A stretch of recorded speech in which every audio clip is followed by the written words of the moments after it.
my name is Emily Nugent, and I'm going to be talking about ska for my final presentation, specifically 1990s third wave ska. So just a quick outline. I'm going to talk about the background, the three periods, characteristics, Orange County ska, what makes it ska, ska today, and why ska is culturally important. So a background to ska music, it originated in the 1950s in Jamaica. It combined Caribbean, mento, and calypso with American jazz and rhythm and blues. It was made for dancing, so it was upbeat, quick, and exciting.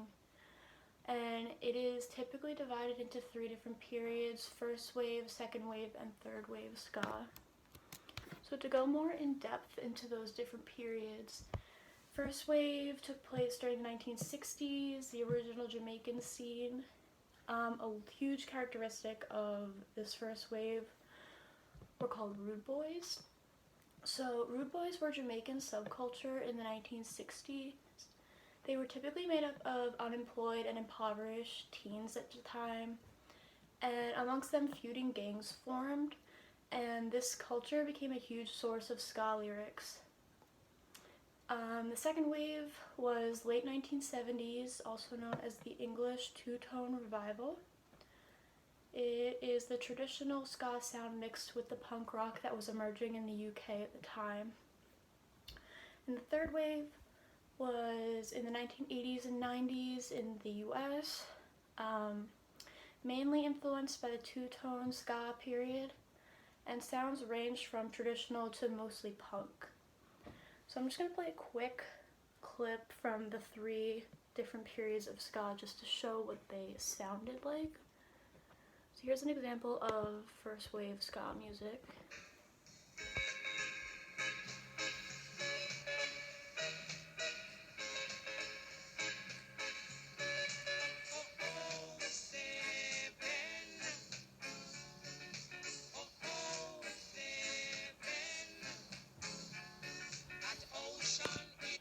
Okay. And here is an example of second wave English two-tone revival.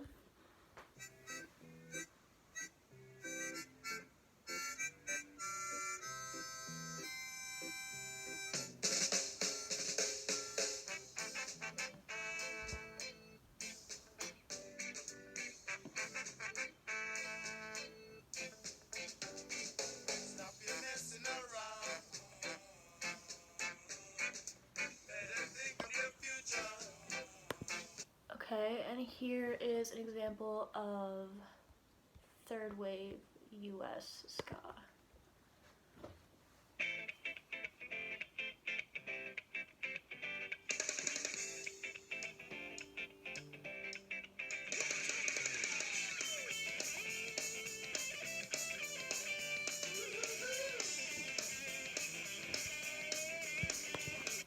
Okay, so some characteristics. The drum beat is usually on the second and fourth beats, with guitar hitting the second, third, and fourth beats in 4/4 time. Instruments generally include bass, drums, guitars, keyboards, and horns, usually saxophone, trombone, or trumpet. We heard some horns in the second wave example I just played. The guitar would do something called the ska upstroke. So played on the offbeat, which creates a bouncing rhythm and makes it more upbeat. So I left my guitar at school, but I'm going to try to play it on this baby guitar here. So it'll be on the offbeat, so it'll be like mute, upstroke, mute, upstroke. So it'll be like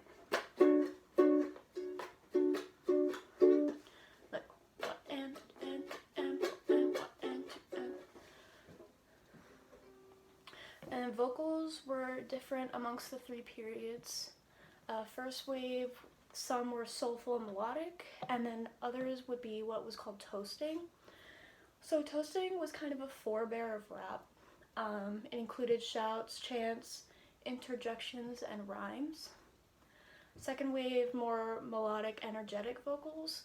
And third wave, the vocals had a punk influence. Lyrics were sung quickly with shouts and spoken word interspersed throughout. So Orange County ska. Orange County, California in the 1990s was seen as sort of a breeding ground for most influential third wave ska bands. Some of these bands included No Doubt, Real Big Fish, Sublime, and so many more. I'm going to talk specifically about Sublime. So some background on that band. They were formed in 1988 in Long Beach, California. The lineup was Bradley Nowell, who was vocals and guitar, Eric Wilson on the bass, Bud Go on drums, and I'm going to include Lou Dog, who was Nowell's Dalmatian and the official band mascot. And if you could see, they would let him kind of just like wander on the stage while they played, which is pretty funny. In 1992, their first album, 40 Ounces to Freedom, was released. And in 1994, the second album, Robin the Hood, was also released. And these two albums did become pretty popular in the US. In 1996, Bradley Nowell died of a heroin overdose, resulting in Sublime to break up. But in 1997, Sublime reached commercial success when their third self-titled album, Sublime, was released, and it included hits such as Santeria, What I Got, and Wrong Way. So what makes it ska? I'm going to play two Sublime songs, and then I'm going to talk about what makes it ska and some specific Orange County characteristics that are in the songs. So here's the first one. It's called Saw Red, and it features Gwen Stefani from No Doubt.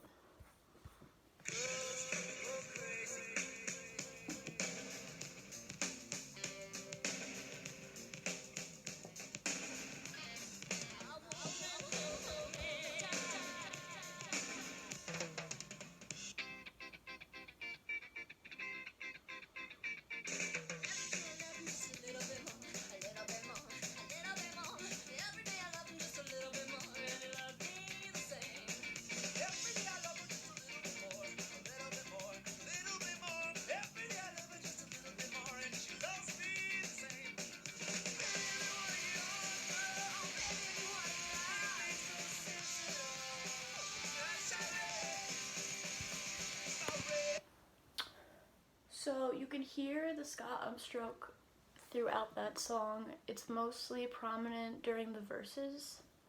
Most lyrics are sung very quickly and energetically, which is a huge characteristic in the Orange County ska.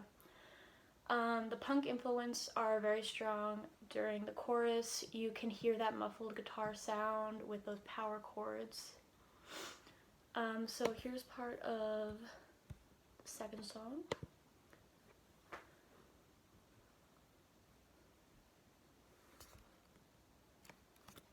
I'm just going to skip ahead on this song a little bit.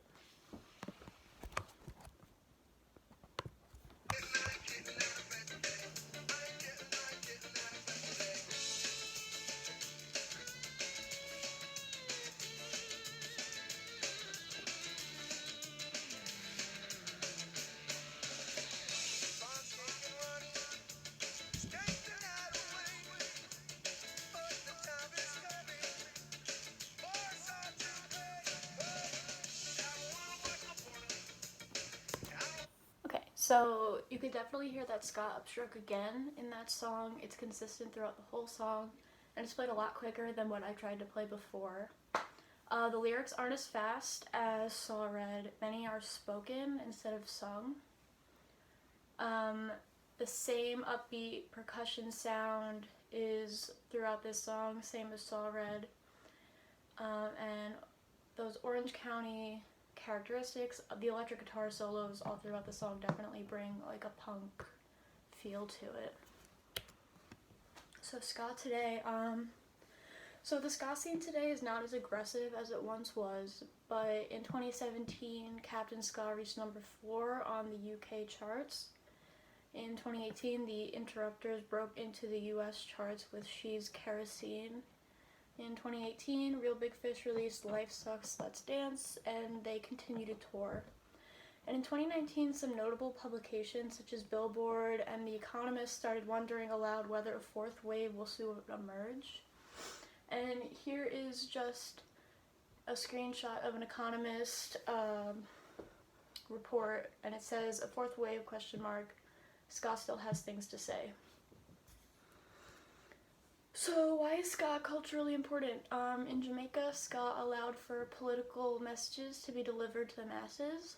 In 1962, Jamaica gained independence, and this upbeat music reflected that for sure.